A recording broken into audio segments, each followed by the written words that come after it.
Buenas tardes. Iniciamos en el día de hoy nuestro segundo hangout, esta vez nuevamente con la presencia del señor Esteban Tirado desde Colombia. Para los que aún no le conocen, ¿verdad? Él es contador público, además especialista en economía. Además de eso, él tiene varios cursos relacionados a la parte de prevención de lavado de dinero.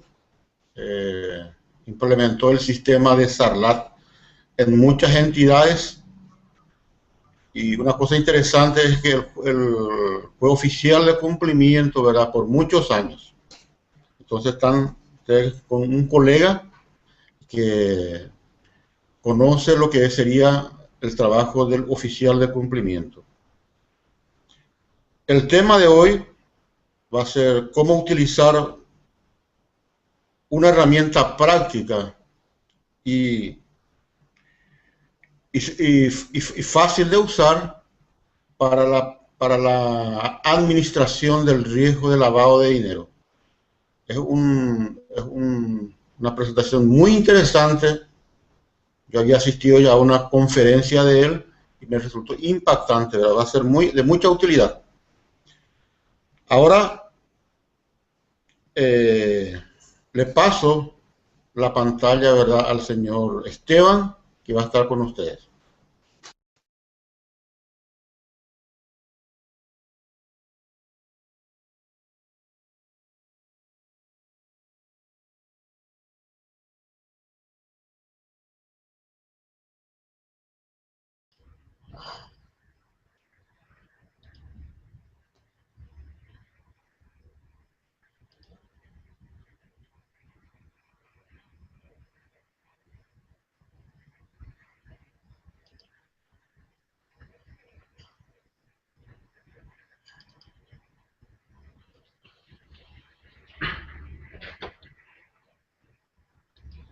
Buenas tardes para todos, bienvenidos nuevamente a este segundo Hangout sobre el tema de administración de riesgos, de lavado de activos y de financiación del terrorismo.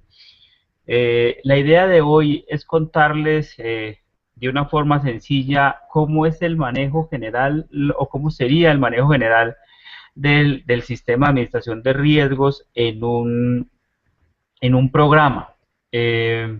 Este programa o esto que vamos a ver hoy es una forma general de enfocar cualquier otro sistema que ustedes tengan. Al final de la tarde, pues vamos a mencionar, de la charla vamos a mencionar un programa específico que hice especialmente para eso.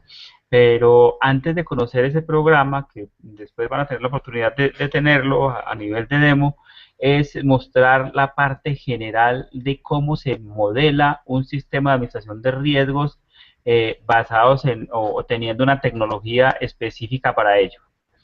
Tal y como lo mencionamos la clase pasada, todo nuestro sistema de administración de riesgos está basado en la ISO 31000, cumpliendo pues prácticamente el artículo 33 de la norma CEPRELAC, que no es otra cosa que lo que vemos en pantalla, y se los voy a tratar de explicar de una manera como muy simple, muy sencilla y muy didáctica para que vamos entendiendo ese formato o ese concepto general de administración de riesgos, y una vez lo tengamos claro, podamos entrar de forma detallada a cómo se aplica en una entidad vigilada, llámese una comisionista de bolsa, llámese un banco, llámese una entidad que hace operaciones en divisas, o cualquier entidad que esté, primero, que sea vulnerable al riesgo y que esté vigilada por la entidad que sacó la norma, o por qué no decirlo, algunas entidades que aún sin estar vigiladas prefieren entrar o les gusta entrar o se sienten tranquilos cuando entran a un ambiente de control, y entonces asumen estas implementaciones normativas como unas buenas prácticas, generando una mayor precisión en sus operaciones. Lo que ustedes ven en la pantalla es un modelo de administración de riesgos basado en la norma ISO 32000 colombiana y que cumple con el artículo 33 de CEPRELAC. Y esa norma nos dice, mire, cuando ustedes van a trabajar, si ustedes van a hacer cualquier modelo de administración de riesgos, en nuestro caso particular es el SARLAP, ustedes tienen que empezar por una cosa muy importante. Lo más importante es establecer el contexto del SARLAP. ¿De qué estamos hablando? Nótese esto o entiéndase esto como cuando usted va a una fiesta, como cuando usted va a una reunión y antes de usted salir a bailar, antes de usted invitar la niña más linda o el niño más lindo, en el caso de las niñas, pues usted lo que tiene es que mirar qué está pasando alrededor, cuál es su contexto, cuál es el entorno.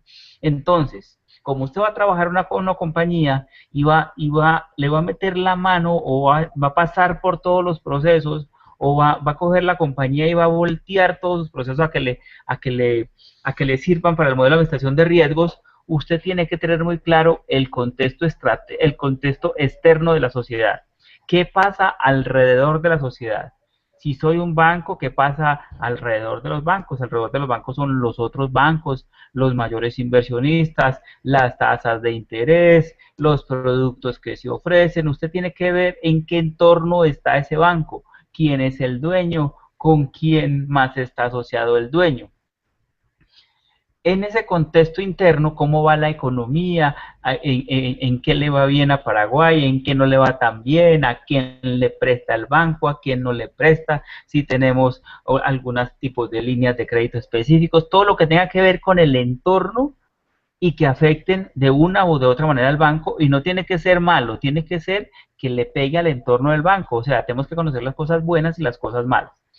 Después tenemos que hacer el contexto interno, quiénes somos, quiénes trabajamos en la compañía, a quién le rendimos cuentas, quién es el que dice la última palabra, cómo están los estatutos, cómo están los estamentos de la sociedad o del banco, de la institución, qué procesos existen, quiénes gobiernan esos procesos, cómo es la forma de comunicarse internamente. Todo ese contexto de la parte interna le va a ayudar a usted muchísimo para el modelo de administración de riesgos.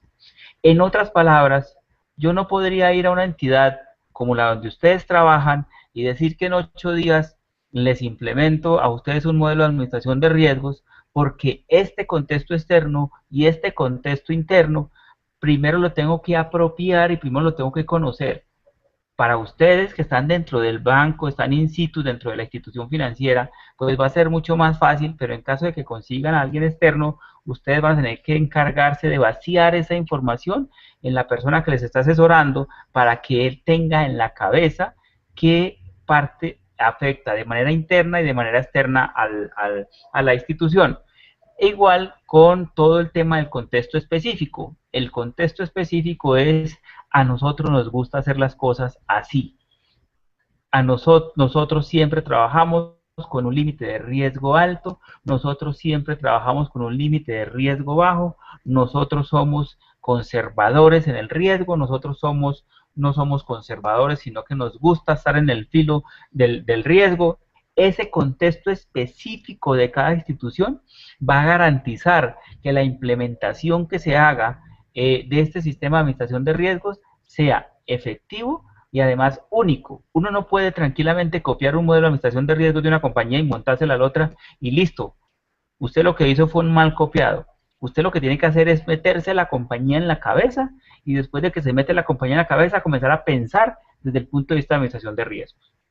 Entonces, tenemos ya el modelo de administración de riesgos, tenemos ya la estructura del contexto. Ahora vamos a empezar a definir cuáles son las áreas de impacto. Si yo estoy dentro de la compañía, sea porque sea el oficial de cumplimiento, sea porque sea un asesor externo, sea porque sea cualquier persona que esté interesada en conocer de la administración de riesgos, tiene que establecer cuáles son las áreas de impacto. Aquellas compañías que tienen riesgos por procesos llevan un paso adelante, ya tienen claro cuáles son los procesos de la compañía y las áreas de impacto con toda seguridad van a ser los procesos o las áreas que afecten esos procesos. Pero si usted no tiene esa implementación en la compañía por procesos, pues tampoco se puede sentar y decir no voy a hacer SARLAT porque hay que hacer primero riesgo operativo, porque hay que hacer primero otro tipo de riesgos. No, usted tiene que establecer cuáles son las áreas que más le impactan a la sociedad. Llámese el área de ventas, porque por ahí entra la plata al negocio, llámese el área de control, porque nosotros somos conservadores y apegados a la norma, llámese el área administrativa, porque aquí lo primero son las personas. Todas esas características particulares, usted tiene que identificarlas y saber si esa área que usted está analizando de la compañía es de impacto para la sociedad. Entonces, ¿qué hay que hacer? Vamos a identificar la totalidad de los procesos. Ya es un tema más interno. Después de que identifiquemos la totalidad de los procesos y definamos cuáles son las áreas de impacto, tenemos que definir las metodologías de identificación de eventos de riesgo. Y aquí no quiero que se me confundan con un tema particular. Una cosa es la metodología de administración de riesgos, donde nosotros estamos apropiando y acuñando los términos de identificación, medición, control y monitoreo, que son las partes principales de cualquier metodología de administración de riesgos, y otra cosa es la metodología de identificar cada uno de los riesgos. Esas metodologías, usted tiene que tener un proceso, un plan de trabajo, y esa metodología tiene que ser de reconocido valor técnico. ¿Qué quiere decir eso? Que cuando usted esté haciendo un modelo de administración de riesgos, no puede tranquilamente decir, yo identifiqué 10 riesgos y aquí están y ya esos son los míos. No, usted tiene que decir qué metodología utilizó para llegar a esos 10 riesgos. Entonces existen diferentes metodologías. Generalmente cuando uno está empezando un modelo de administración de riesgos, como es el caso paraguayo, pues uno empieza con un tema de lluvia de ideas, de reunión de expertos, comienza a hacer actas y comienza a hacer cosas así, pero existen algunos procesos un poquito más técnicos, un poquito más matemáticos, más estadísticos, que le permiten a usted establecer metodologías de identificación de riesgos. Entonces, una vez usted tenga clara la metodología para identificar los riesgos y tenga claras las áreas de impacto, lo que usted tiene que definir es las fuentes generadoras de riesgo. ¿A usted qué le genera riesgo? Y ahí tenemos un paso muy adelantado, porque la norma, afortunadamente, nos ha dado las fuentes y los factores de riesgo. Nos dicen, vea, como mínimo, ustedes tienen que trabajar los clientes, los productos, las zonas geográficas, clientes, productos, las zonas geográficas y los canales. Entonces, con respecto a definir las fuentes de riesgo, tanto el CEPRELAF como la superfinanciera, en el caso colombiano, nos ahorraron la tarea. Nos dijeron, ¿sabe qué? Trabajen ustedes esas fuentes como mínimo. Eso quiere decir que si ustedes tienen otras fuentes de riesgo, deberían de incorporarlas a cualquier sistema de administración de riesgos. Después, ¿qué tiene que hacer? Vamos por pasos. Definió las áreas, estableció la metodología, definió el procedimiento. Pues dedíquese a identificar, aplique la metodología sobre esas áreas de impacto con las fuentes de riesgo que le dieron. Es relativamente sencillo si usted tiene claro los conceptos. Identificar los riesgos con las herramientas que tengo. ¿Y qué herramientas tengo? Tengo unas áreas que pueden ser impactadas, tengo unas fuentes de riesgo claramente definidas y tengo una metodología de reconocido valor técnico para hacerlo. Una vez los identifique, tengo que tener en cuenta muchas cositas.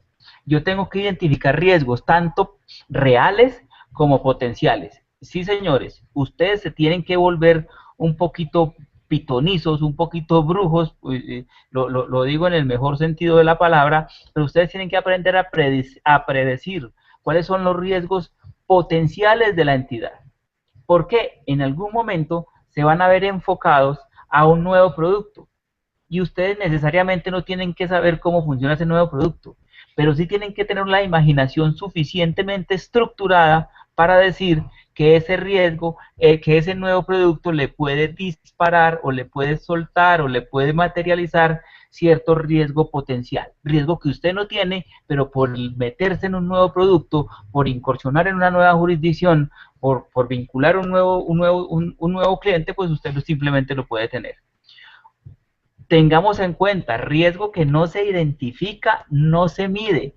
y riesgo que no se mide, no se controla.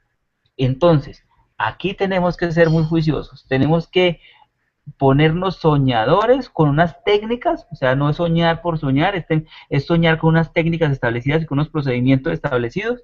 En otras palabras, tienen que aprender a soñar. ¿Por qué? Porque usted, todo lo que usted no se imagine, no lo va a poder medir, no lo va a poder analizar, no lo va a poder valorar, que es lo que es la frase, que es la etapa que sigue. Una vez usted tenga un listado de 5, 10, 15, 20, 30, 50, los riesgos que haya identificado, usted tiene que valorar esos riesgos en términos absolutos. ¿Qué significa riesgo en términos absolutos? Significa simplemente riesgo sin control o riesgo inherente. Es el riesgo per se, el riesgo en que usted incurre por el mero hecho de existir. Me explico. Si yo estoy tratando de cruzar una calle, el riesgo absoluto, el riesgo inherente, es que yo al atravesar la calle, un carro me arrolle, un carro me pise, un carro pase por encima de mí. Ese es el riesgo absoluto, riesgo inherente, es el riesgo que yo tengo por el mero hecho de existir. Por ejemplo, las personas tienen el riesgo de morirse. ¿Por qué? Porque están vivos, ¿cierto? Entonces, el riesgo absoluto es el riesgo sin control. Si usted es una entidad financiera y usted vincula clientes, su riesgo inherente es que lo utilicen para lavar activos. ¿Por qué? Porque usted está vinculando personas y las personas son las que lavan. Entonces, sin control, sin ningún tipo de control, ese riesgo se va a llamar riesgo absoluto y usted lo va a tener que valorar. Posteriormente, como usted tiene el riesgo, usted le puede establecer un control. Entonces, volvamos al ejemplo de la persona que va a pasar la calle. Si la persona se va hacia la calle, se manda hacia la calle, cruza la calle, sin tener ningún tipo de precaución, estamos hablando de que la alta probabilidad de que lo pise un carro es mucha, es alta. Y la consecuencia es grave porque con toda seguridad lo va a matar. O lo va a dejar lisiado o lo va a dejar al menos con algún tipo de deficiencia física. Pero si usted coloca o si usted coloca un semáforo, ¿cierto? Si usted coloca un semáforo y dice yo voy a pasar cada que el semáforo esté en verde, usted está colocando un control para poder pasar la calle. Entonces, una vez usted tenga el control, en el caso, por decir algo, de una entidad financiera, supongamos que usted vincula clientes, pero si usted vincula clientes, si no les hace ningún proceso de conocimiento al cliente, ese riesgo es absoluto. Pero usted determina que cada cliente que llega, usted lo va a validar en listas de control. Entonces, esa lista, esa validación es un control. Y no todo el que llega va a poder entrar a su compañía, porque si está en esa lista, usted simplemente lo devuelve. Si yo espero a pasar la calle, cuando el semáforo esté en verde, estoy utilizando bien el control. Entonces, yo ya puedo volver a medir el riesgo con ese control, y ese riesgo definitivamente ha bajado. Ha bajado muchísimo. A mí ya la probabilidad de que me pise un carro es mucho menor. La probabilidad, en el caso de la entidad financiera, de que ingrese una persona que está en la lista OFAC o en la lista de las Naciones Unidas, pues es menor. ¿Por qué? Porque hay un control. Entonces yo puedo valorar el riesgo antes de control y valorar el riesgo después de controles, y las medidas me tienen que dar diferentes o el control no sirve. O puede que el control sí sirva, pero no sea suficiente. Me explico. Si yo voy a pasar la calle y voy a esperar el control del semáforo, quiere decir que yo solamente voy a pasar el semáforo cuando el control así me lo permita. Pero resulta que hay conductores imprudentes que no respetan las normas de tránsito, y esos conductores están en todas las calles del mundo. Entonces yo necesariamente tengo que implementar otro control. Y mi control va a ser, cada que yo vaya a pasar la calle, voy a mirar hacia el sentido contrario de la dirección de los carros, o sea, voy a mirar hacia el frente, hasta donde vienen los carros, y si el carro viene y el semáforo está en rojo para él, yo de todas maneras no voy a pasar. si el semáforo está en verde para el peatón y el carro no se detiene, yo no voy a pasar porque yo coloqué otro controlcito de pronto de manera inmediata, y es que yo voy a ver primero si el carro efectivamente cumple el control 2. En el caso de los bancos, para ir llevando en paralelo los ejemplos, es muy sencillo. Yo tengo unas buenas listas de control, ¿cierto? Pero resulta que no todas las personas que le deben algo a la justicia y a las autoridades están en las listas de control. Entonces yo, además de mirar en las listas de la OFAC y de la ONU, voy a hacer una revisión exhaustiva a través de Google, o voy a llamar a preguntarle, voy a correr otro tipo de listas, o le voy a hacer, monto otro control cualquiera, llámese por ejemplo una entrevista, llámese por ejemplo, voy a mirar si el documento de identidad es correcto o no. Yo estoy controlando tengo dos controles para el mismo riesgo, y eso hace que se me mitigue el riesgo y yo pueda valorar esa medición que hice. Ahora, yo lo estoy diciendo aquí a manera de ejemplo y lo hago relativamente sencillo, pero la forma técnica de hacerlo es, es la siguiente. Yo tengo un riesgo en valor absoluto, le monto un control y ese control me debe funcionar. Si yo analizo el control y no me es suficiente, yo tengo que hacer un tratamiento. ¿Y qué es un tratamiento? Un tratamiento es la forma de implementar un control, porque a veces los controles no los podemos sacar de la manga de la manga del saco, no lo podemos sacar, no lo tenemos debajo de la almohada. Los controles hay que hacerlos, los controles hay que montarlos, los controles hay que implementarlos.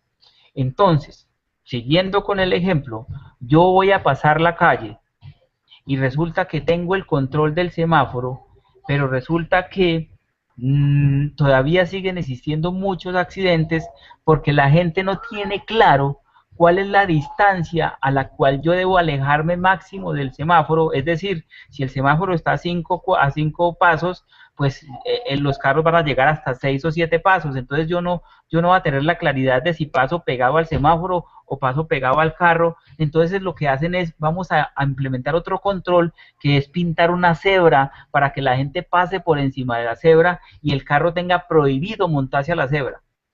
Uno no mantiene un tarro de pintura para hacer la cebra en 2 segundos, eso hay que planearlo, eso hay que montarlo, hay que pedir permiso, hay que esperar que la vía esté vacía, hay que esperar que exista presupuesto. Entonces, la implementación de controles se conoce con el nombre de tratamientos, porque es en un tiempo prudente yo empiezo a hacer el control. Si estuviéramos en una entidad financiera y estuviéramos haciendo validación de lista OFAC, por decir algo, y me dicen que eso no es suficiente porque también debo cruzar la ONU, yo tengo que establecer ese control, tengo que mirar a ver quién me la provee, tengo que buscar a ver si la página que me dice de PRELAC funciona, o tengo que conseguir un proveedor que me la entregue. Si es el caso de vinculación de clientes, y además yo del proceso de recibir el formato de vinculación, yo voy a hacer una visita al cliente, yo tengo que establecer esa visita, cómo se hace, cuándo se hace, a qué tipo de clientes, en qué momento. Entonces, todo ese proceso de elaboración de un control, si no está funcionando ya en otra parte de la compañía, pues se le llama tratamiento. Y los tratamientos, para poder hacer seguimiento, se montan o se implementan sobre planes de acción.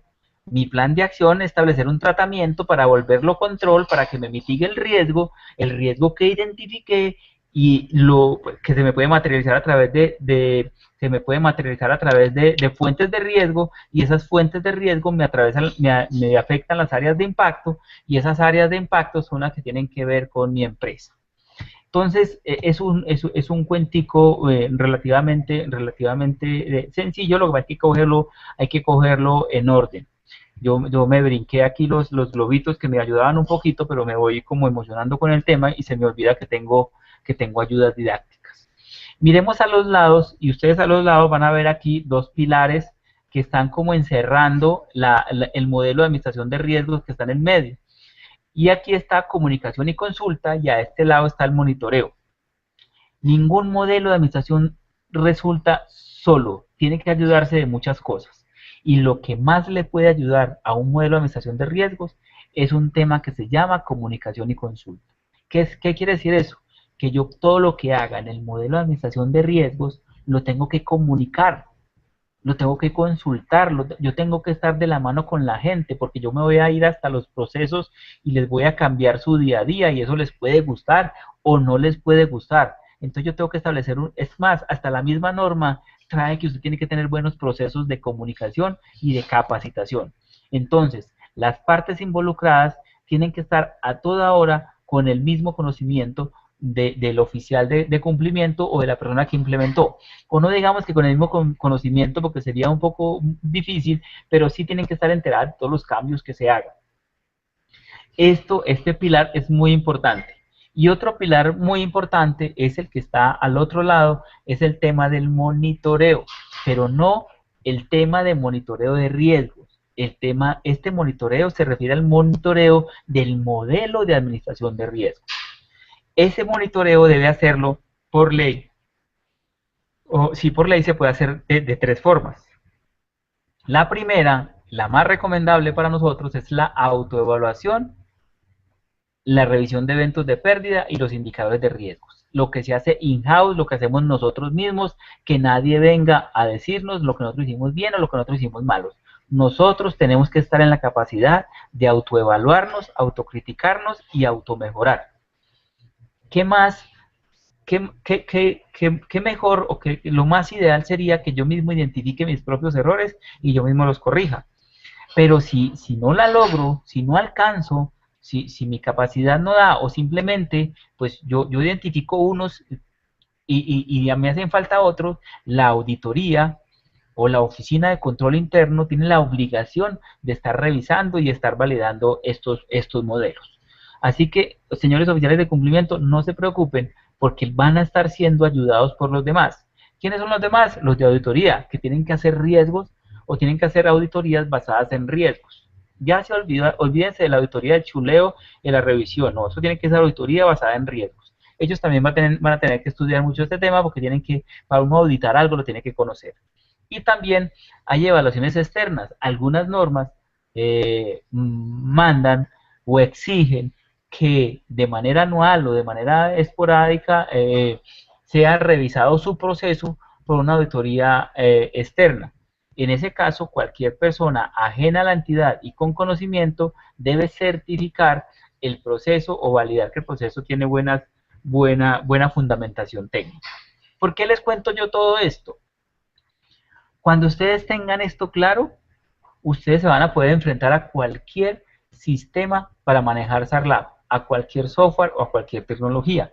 Yo les voy a mostrar uno relativamente sencillo para que ustedes comiencen a conocer. Y el día que pueda, llámese en el próximo Hangout o llámese en alguna nueva oportunidad, les voy a compartir pues un software que yo hice muy sencillo para esto. Antes de pasar esta diapositiva, yo quiero contarles que todo el tema de seguimiento efectivo para detección y operación de las deficiencias se hacen con el monitoreo, que la revisoría fiscal en este caso puede hacer las funciones de auditoría externa, y que lo más importante es que esto se hace con tecnología. Yo no puedo con un lápiz y un papel ir a montar un modelo de administración de riesgos. Si yo no tengo tecnología, yo no tengo sistemas, yo no puedo garantizar el funcionamiento del SARLAB. Es más, el oficial de cumplimiento no tiene la obligación de garantizarlo. Quien lo garantiza es la administración. El representante legal de la compañía es quien tiene la obligación de garantizar que el oficial de cumplimiento tenga las herramientas tecnológicas suficientes y necesarias para poder trabajar el tema o el modelo de administración de riesgo. Con respecto a herramientas tecnológicas, nótese que esta primera pantalla, esto es una pantalla de un software. Este software, pues no voy a mencionar el nombre porque mi idea no es promover este tipo de software. Es más, yo diría que este software ya no se aplica mucho, al menos aquí en Colombia. Ya hay un nuevo software un poquito más avanzado, pero me sirve mucho para lo que yo les quiero contar a ustedes. Nótese que este cuadro es el mismo cuadro que trabajamos hace rato y sobre el cual venimos hablando. Este cuadro es donde yo le permito, o donde el software me permite a mí crear el archivo y personalizar los criterios de valoración y otros estándares de la gestión de riesgos. Ahí es donde le digo yo quién va a ser cuál va a ser mi contexto estratégico, cuál va a ser mi numeración, qué es lo que es alto, qué es lo que es medio, qué es lo que es bajo, qué es lo que es grave, qué es lo que no es grave. Aquí es donde yo parametrizo el software diciéndole cómo a mí me gusta que me muestre los resultados finales. Entonces lo que hacemos aquí en este primer pantallazo es entrar a cada uno de estos ítems y valorar o escribir lo que necesitemos. Un ejemplo, vamos a establecer los contextos de la gestión de riesgo, tanto a nivel externo como interno y específico. Entonces yo comienzo aquí dentro del software a decirle quién es la organización, cómo se mueve, cuál es la estructura jerárquica, cuáles son los imperativos estratégicos de la compañía. Estos sistemas tienen que estar pegados a los imperativos estratégicos de la compañía. ¿Y qué es un imperativo estratégico de una compañía? Es lo que la compañía quiere en el corto, en el mediano y en el largo plazo.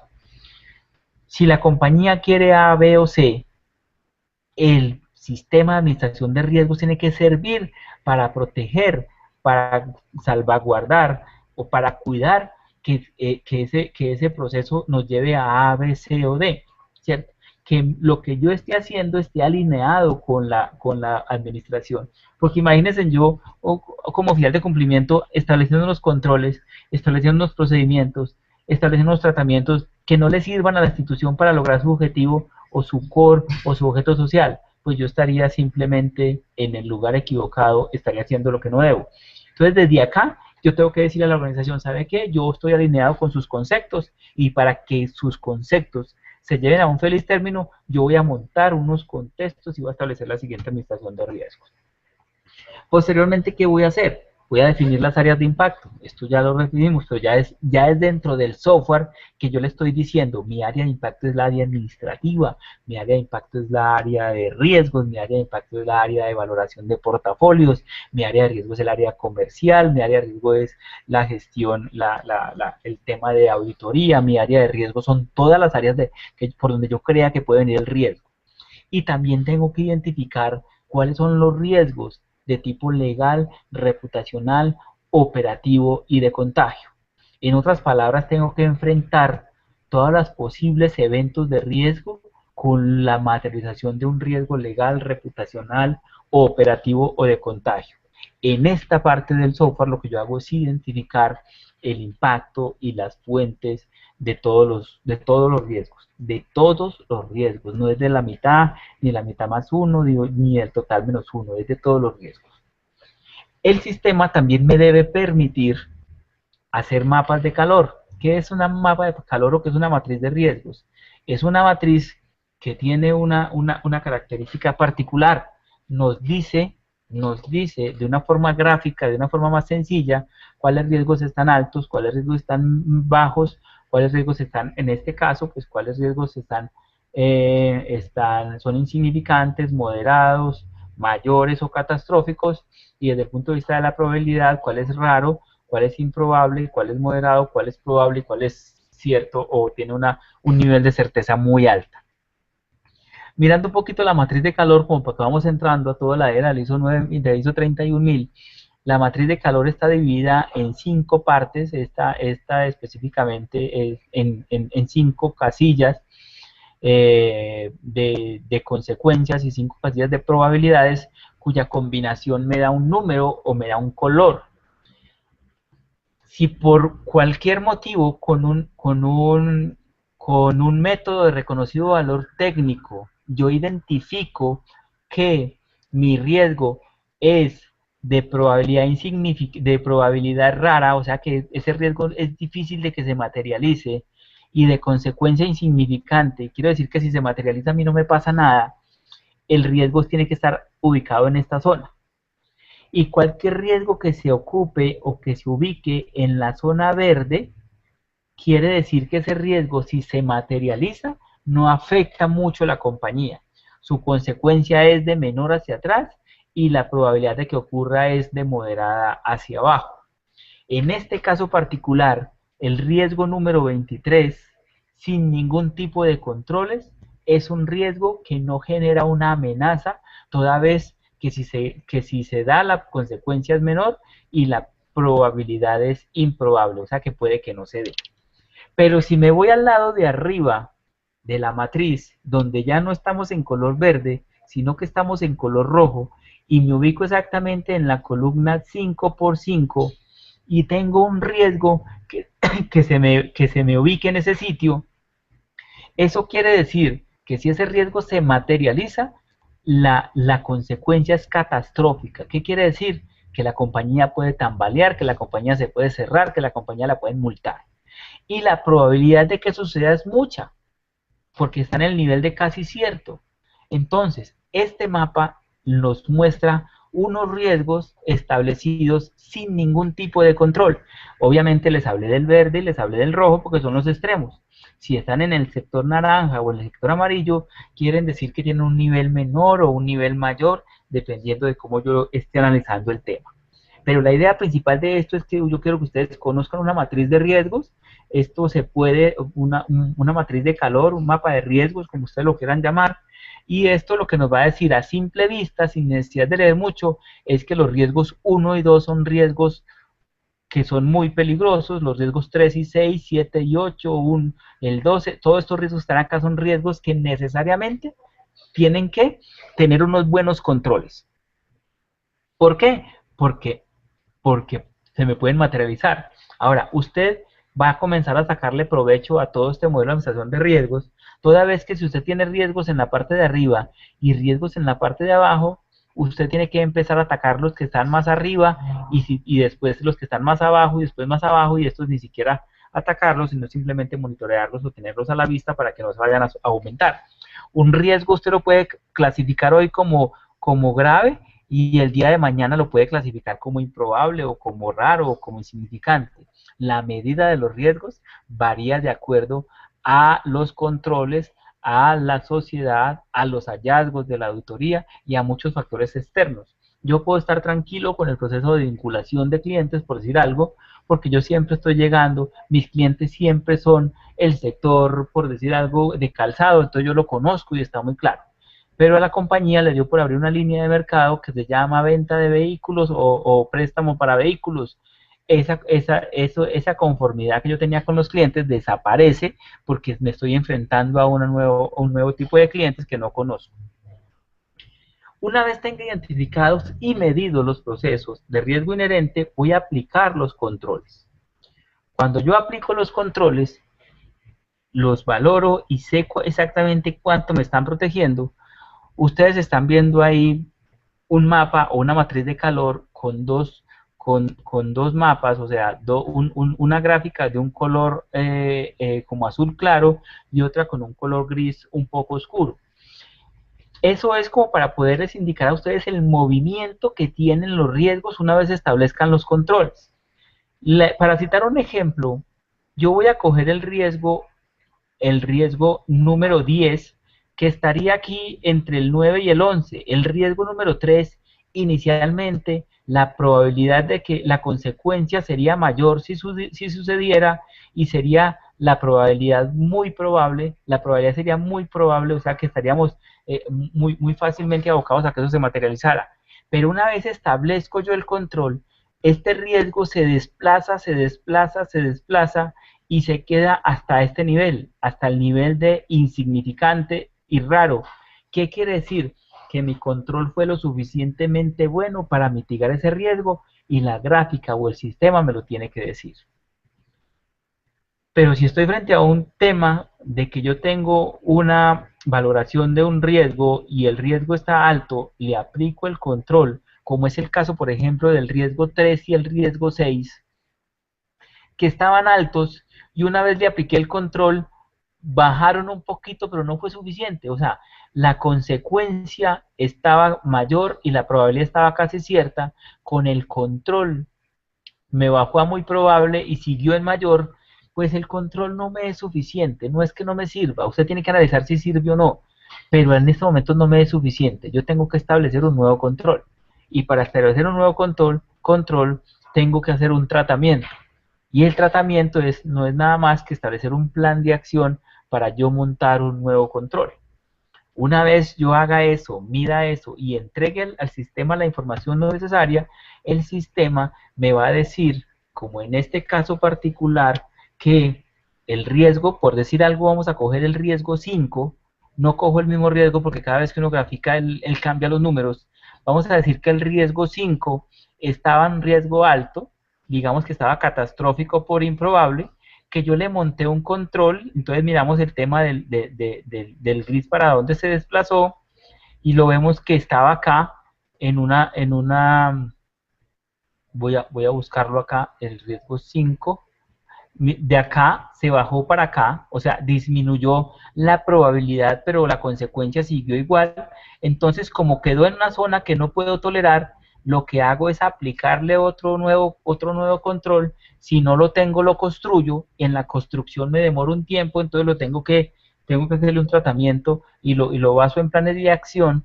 Y ese riesgo, una vez le aplico esos planes de acción, pues se desplaza lo suficiente hasta quedar en una zona de tolerancia mucho más amigable, que es la zona verde. Aquí podemos entonces analizar todo el desplazamiento que hizo el riesgo número 5 y desde que empezó el primer control, los primeros controles y el tratamiento final. Cada vez que la norma lo obligue, yo lo recomiendo hacerlo mensual, usted tiene que mirar, tiene que revisar, tiene que analizar esos planes de acción y tiene que saber si los riesgos se le dispararon hacia arriba o hacia abajo. ¿Y cómo se entera usted de que los riesgos se disparan hacia arriba o hacia abajo? Pues de muchas maneras, entre otras, yendo al sitio, analizando el control, viendo que funciona, o entre otras, el dueño cada control tiene que tener un dueño y generalmente el dueño del control es el dueño del riesgo o el dueño del proceso, y entonces cada dueño del proceso le tiene que garantizar a usted que está aplicando los controles. Pero si usted revisa un informe de auditoría, si usted revisa un informe de revisoría fiscal, si usted revisa un informe que hizo alguien y ese alguien está diciendo que hay falencias en el modelo, o sea que no se están cumpliendo todos los controles, usted tiene que entrar y modificar su mapa de riesgos. En términos generales, lo que les acabo de contar, pues no es otra cosa que llevar toda la circular, específicamente el capítulo 33, a estos mapitas de riesgos. Espero en próximas ocasiones pues mostrarles algunos otros ejemplos un poquito menos cargados, un poquito más didácticos, con el propósito de que ustedes vayan asimilando todo ese tema normativo, principalmente en este artículo que es como la principal diferencia en esta nueva norma de CEPRELAC. Yo doy por terminada mi intervención, voy a pasarle de nuevo la pantalla a Juan para que Juan continúe con el proceso. Entonces, ustedes me regalan un segundo, por favor. Yo trato de hacerlo aquí. En estos momentos, Juan, te cedo la palabra. Muy bien. Voy a hacer una pequeña presentación. Sí.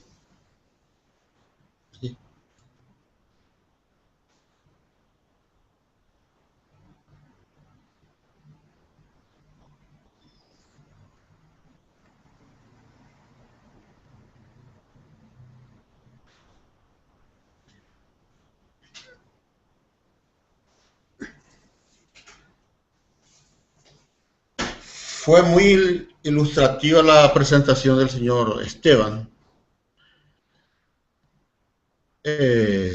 Ahora nos toca ver la forma de implementar en nuestras entidades. Y como ven ustedes, no es una tarea fácil. Actualmente con la nueva reglamentación de la CEPRELAC, estamos en presencia de algunos problemas que debemos darle solución.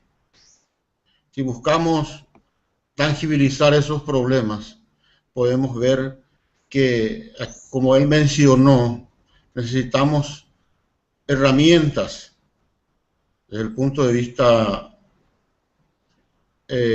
herramientas que sean prácticos para administrar esos riesgos, ya que la propia reglamentación nos está pidiendo, ¿verdad?, una metodología para identificar, medir, controlar y monitorear riesgos. También la propia reglamentación nos está pidiendo, ¿verdad?, en el artículo 8, la presentación de un manual de prevención. Y ahí en ese mismo artículo se establece el orden el contenido que debe tener ese manual. Y verán ustedes que en ese mismo artículo que eso prácticamente se inicia con la metodología de administración de riesgos, que implica, ¿verdad?, que tenemos que incorporar en nuestro manual la metodología de cómo identificar los riesgos, cómo medir esos riesgos usando la probabilidad e impacto, el establecimiento de controles y el monitoreo. Entonces eso serían en cierta manera, si buscamos una forma de simplificar las cosas. Esta cuestión de sistema de administración de riesgo, como en algún momento mencioné, ¿verdad?, se inició en Colombia, más o menos en los años 2007, ellos sacaron esa reglamentación. De ahí fue la preocupación nuestra de traer aquí a Paraguay a un instructor, ¿verdad?, de ese país, ya que ellos crearon, y es de suponer, ¿verdad?, que en ese país esto ya está completamente implementado, y ellos tienen una práctica, ¿verdad?, una vivencia que nos puede facilitar las cosas. Bueno, entonces la solución, es decir, la solución es implementar un nuevo enfoque de administración de riesgo. Y eso lo interpretó bastante bien la CEPRELAC a través de su resolución 349 del año 2013, ya que incorpora prácticamente en varios puntos de la reglamentación aspectos relacionados a la administración de riesgo, específicamente en el artículo 8, en lo que respecta al contenido del manual, y aún el artículo 33, que lo destina específicamente para la parte de administración de riesgos. Solamente para hacer una historia, el enfoque tradicional en términos de prevención del lavado de dinero estaba enfocado directamente a los controles. Es decir, y eso fue hasta la resolución 172. Prácticamente todo lo que vimos en la resolución 172 eran controles. Ahora, como vemos, ¿verdad?, además de preocuparnos por los controles, primeramente tenemos que identificar los riesgos, medirlos, y lo más importante, buscar la forma de su tratamiento. Entonces, existe un nuevo enfoque de administración de riesgo que se basa en las etapas de administración del riesgo. Y esa etapa fue mencionada en varias oportunidades por el señor Esteban. Y ahí entonces la conveniencia, ¿verdad? Y esta nueva reglamentación que también se vio en la presentación, va a alterar la forma de trabajar del oficial de cumplimiento, ya que actualmente, Con esta nueva reglamentación, su principal, vamos a llamarle cliente interno, serían los dueños de los procesos. ¿Y quiénes son los dueños de los procesos? Son los gerentes de los diferentes productos que tiene la entidad, ya sea colocación, captación, operaciones de cambio, mercado internacional, ¿verdad? Con esas gentes es lo que se va a ahora asociar el oficial de cumplimiento. Y cambia su papel. Ahora va a pasar a ser un facilitador o asesor, ya que el responsable directo de los controles van a ser los dueños de los procesos. Y para eso ellos van a necesitar de una persona que le ayude a identificar los riesgos y al mismo tiempo le muestre cómo elaborar los controles en lo que respecta al lavado de dinero. Y eso implica un dominio completo de lo que es administración de riesgos. Nosotros acabamos de terminar ahora, ayer terminamos, el segundo curso para la parte de administración del riesgo operacional. Pasaron más o menos casi 50 personas por esos cursos, casi de 20 entidades.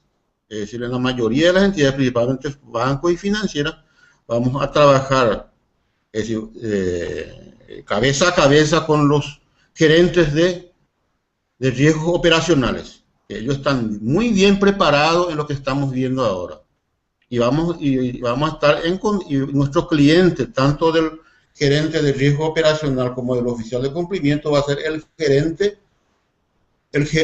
gerente del producto, ya sea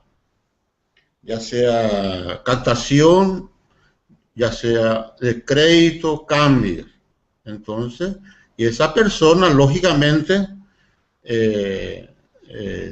tenemos que convencerlo, ¿verdad?, a que nuestro trabajo es importante para él, que nosotros le podemos facilitar su trabajo, le podemos asesorar en su trabajo.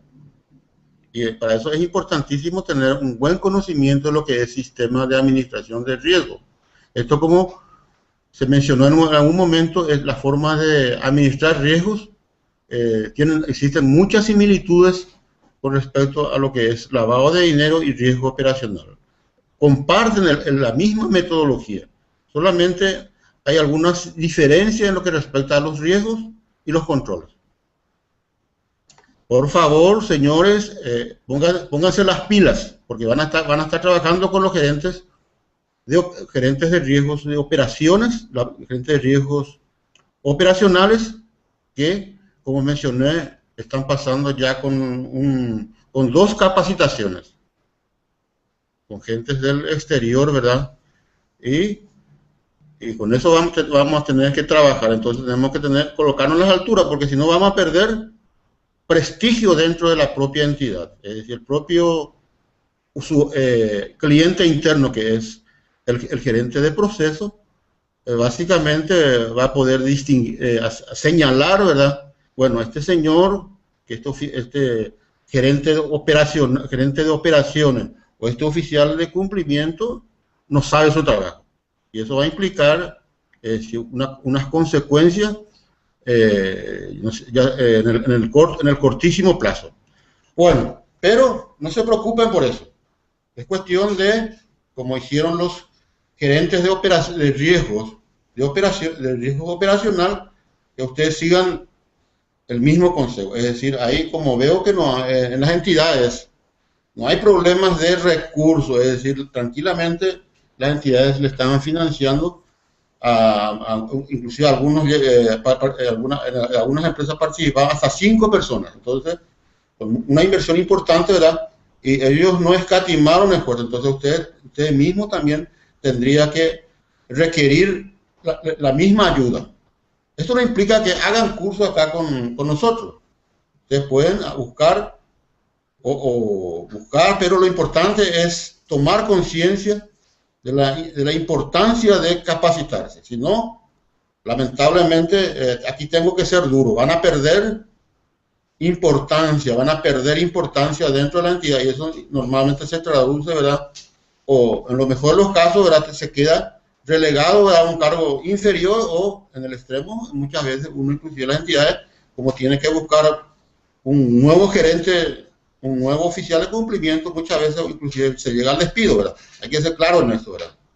Pero hay una buenísima oportunidad, es una oportunidad importantísima de mostrar lo que vale, porque es importante la figura del oficial de cumplimiento de las entidades, pero para eso hay que estar bien capacitado. Bueno, aquí nosotros en este curso que vamos a tener el 6 y 7 de mayo, es decir, con el señor Esteban de Colombia, donde el SARLAT se inició y donde donde tiene un avance impresionante, entonces vamos a tener la presencia de él y de primera mano, ¿verdad? Entonces él nos va a facilitar, es decir, lo que la propia reglamentación está exigiendo, un modelo, en este caso en Excel, que facilite la implementación de la administración del riesgo de la base. Como hemos estado mencionando, en esa herramienta, ¿verdad?, que no es lo que va, no es lo que nos va a proveer, ¿verdad?, pero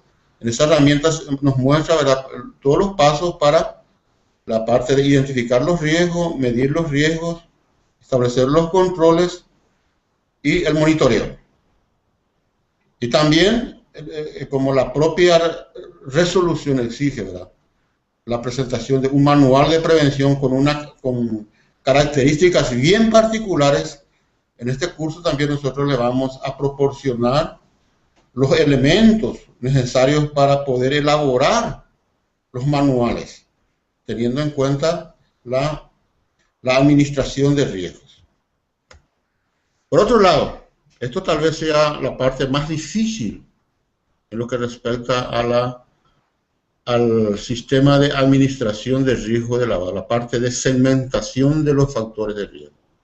Esto muchas veces, inclusive en la vida real, implica realizar un curso exclusivamente para capacitarse en la segmentación de los factores de riesgo. Nosotros vamos a incorporar en el curso, es decir, todo lo necesario para mejorar esa segmentación de factores de riesgo que la propia reglamentación ya establece, que debemos segmentar por clientes, productos, zonas geográficas y canales. Y cómo preparar eso, cómo ir ampliando ese árbol. También, es importante también mencionar que en el curso se le va a proporcionar una herramienta importante para la clasificación y análisis de las operaciones sospechosas, ya que todo el trabajo que se hace, ¿verdad?, en términos de establecimiento de los controles, ya sean controles preventivos o controles de protección, básicamente termina en si la operación es sospechosa o no. Bueno, y esto es tal vez lo más importante, es decir, durante todo el curso se le va a proporcionar, ya aquí nosotros le adelantamos algunas bases conceptuales y prácticas en términos de administración de riesgo, y eso se va a ampliar durante el curso, ya que, como mencioné, que nosotros tenemos que implementar la administración de riesgos, y vamos a estar codo a codo con el gerente de riesgo operacional y teniendo a un cliente interno, que en este caso sería los dueños de los procesos. Bueno, entonces existe una total garantías de entregarle estas herramientas. Vamos a entregar ahora herramientas, porque la cuestión de administración de riesgo hay que ir evolucionando, ¿verdad? Cuando yo dicté este curso, nosotros le habíamos entregado, ¿verdad?, herramientas bien simplificadas en términos de identificar, medir, controlar y evaluación de riesgos.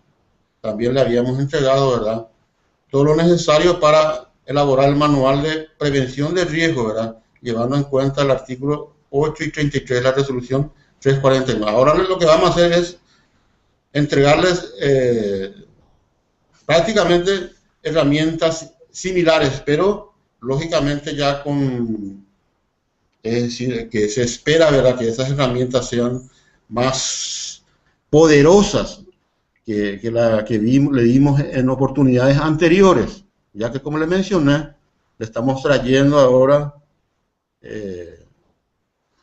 prácticamente, como se dice, al creador del Sarlat. Es decir, ahí en Colombia nació el Sarlat, entonces es suponer ahí que tanto los modelos como los elementos para construir el manual de prevención sean mejores.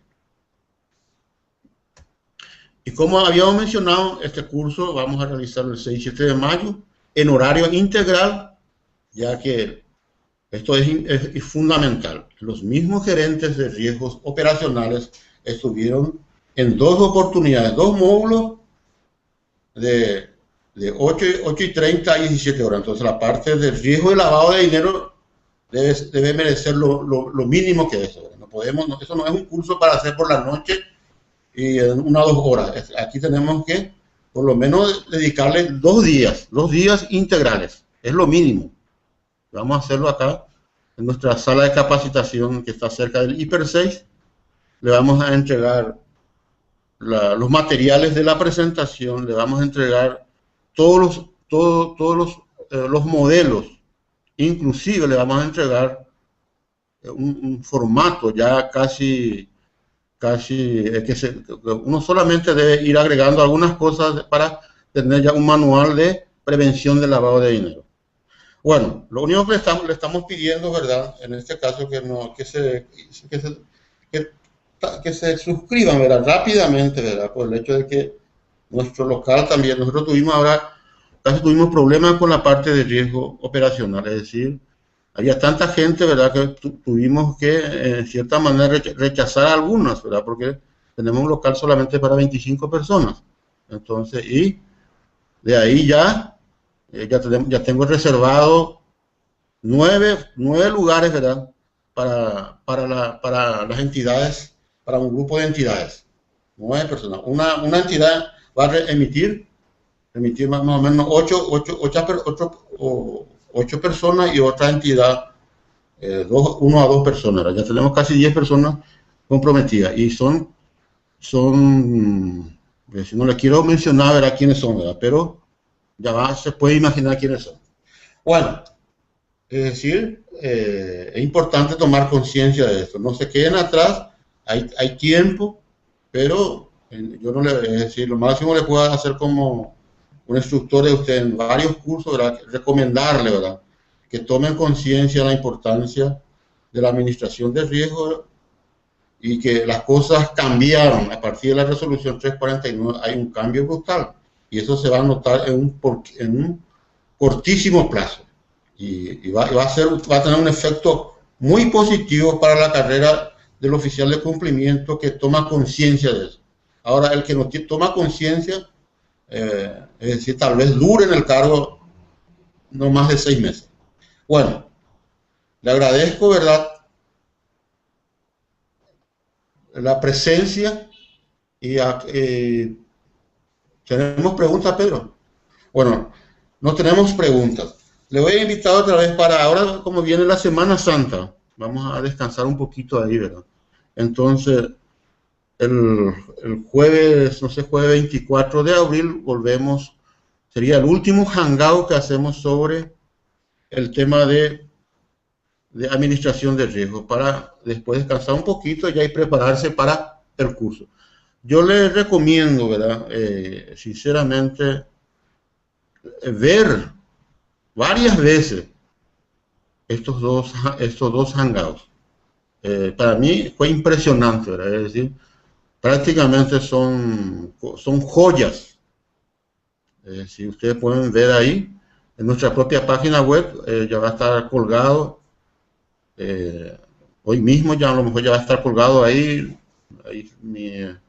nuestro experto en informática a lo mejor ya nos colga hoy mismo ya el video, ¿verdad? Y ustedes pueden ver varias veces, no se olvide. Yo por lo menos ya vi, si el anterior, ya vi 4 veces. Anoche estaba mirando de nuevo, ¿verdad? Entonces 4 veces ya. Y cada vez que veo encuentro cosas interesantes. Y este sí que este material que de hoy es prácticamente también, es una joya. Bueno, gracias señores.